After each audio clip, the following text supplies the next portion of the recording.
Shivaji park येथे हे जे झाड होतं ते एक सगळ्यांचा आकर्षणाचा बिंदू होता. तर आता दुसरं एक पॉईंट ठरतोय तो म्हणजे या छत्र्या.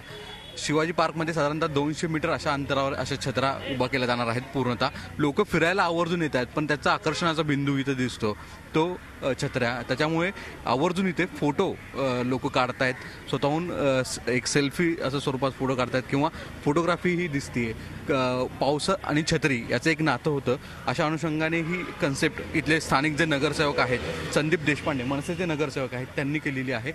मुळात ह्या कन्सेप्टचा नक्की अर्थ काय आहे, कशा पद्धतीने केलेलं आहे हे असं आहे. आज शिवाजी पार्कला खूप लोक फिरायला येतात, तर त्यांना एक प्रसन्न वाटावं असा एक कुठला तरी स्पॉट इथे असावा या संकल्पनेतनं पहिले आम्ही एक जे मृत अवस्थेतलं झाड होतं ते छान कलरफुली पेंट करून घेतलं.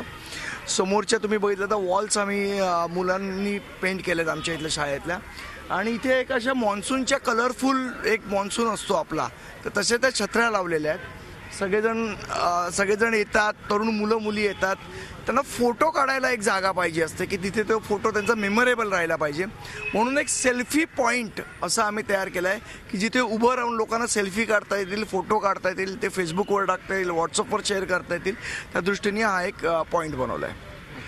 साधारणतः किती लांब अशा ह्या छत्र्या लावल्या जातील इथे, आणि ही संकल्पना मुळात कशी काय सुचली?